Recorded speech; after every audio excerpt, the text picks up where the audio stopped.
আসসালামু আলাইকুম ওরহমতুল্লাহি ওয়াবারাকাতুহু। আলহামদুলিল্লাহ, পূর্ববর্তী পর্বে আমরা জিকিরের গুরুত্ব, জিকির ও দোয়ার সর্বোত্তম সময় সম্পর্কে জেনেছি। এই বইটির সংকলক শাইখ আহমদুল্লাহ, প্রকাশনা বিভাগ আর সুন্নাহ ফাউন্ডেশন। আমরা অনেক দোয়াই ছোট থেকে শিখেছি এবং অনেক দোয়া আমরা অনেকে জানি যে দোয়াগুলো সহিহ হাদিস ভিত্তিক, কোরআন ভিত্তিক নয়। এই বইটি থেকে আমরা হাদিসের রেফারেন্স অনুযায়ী, সহিহ হাদিস, কোরআন ভিত্তিক রেফারেন্স অনুযায়ী আমরা দোয়াগুলো শিখতে পারবো এবং খুব সংক্ষেপে। এখানে দেখুন 6 পৃষ্ঠায় একটা, 7 পৃষ্ঠায় একটা, 8 পৃষ্ঠায় একটা এবং 1 পৃষ্ঠায় 2টা করেও দোয়া আছে। এগুলো সম্পর্কে জেনে আমরা সহিহ হাদিস ভিত্তিক আমল করার চেষ্টা করবো ইনশাআল্লাহ। এখন আমরা জানবো সকাল সন্ধ্যার দোয়া ও জিকিরের সময়সীমা। এটা আছে 8 পৃষ্ঠায়। আমরা 8 পৃষ্ঠাতে যাই ইনশাআল্লাহ। এই তো এখানে লেখা আছে সকাল সন্ধ্যার দোয়া ও জিকিরের সময়সীমা সম্পর্কে বলা আছে। এ বিষয়ে কোরআন ও হাদিসে সুস্পষ্টভাবে কোনো সীমারেখা নির্ধারণ করে দেওয়া হয়নি, যে কারণে উলামায়ে কেরামের বেশ কয়েকটি মতামত পাওয়া যায়।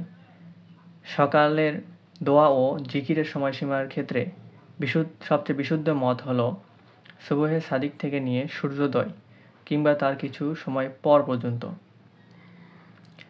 যদিও দ্বীপ্রহরের আগ পর্যন্ত এসব দোয়া ও জিকির করতে বাধা নেই।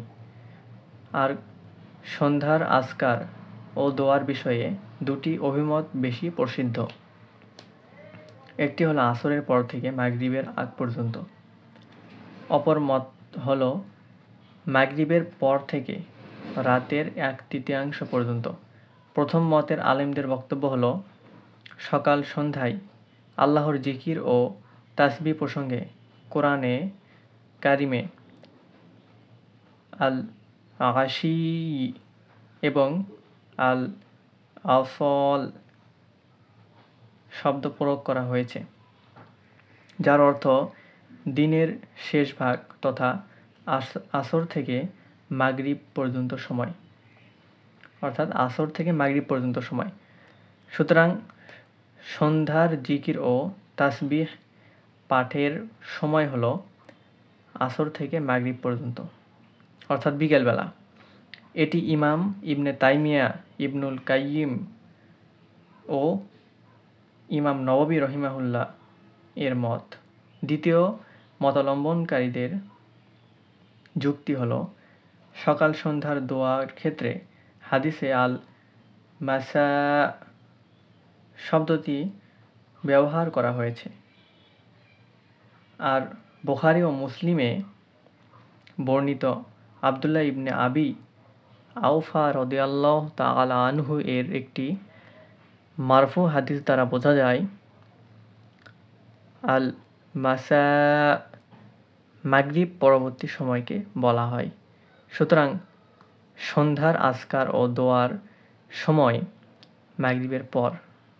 এখানে আমরা জানলাম বিকেলবেলা হলো সন্ধ্যার জিকির ও তাসবিহ পাঠের সময়। এটা এক আলেমদের মত এবং আরেক মতাবলম্বনকারী আলেমদের মত হলো সন্ধ্যার আজকার ও দোয়ার সময় মাগরিবের পর।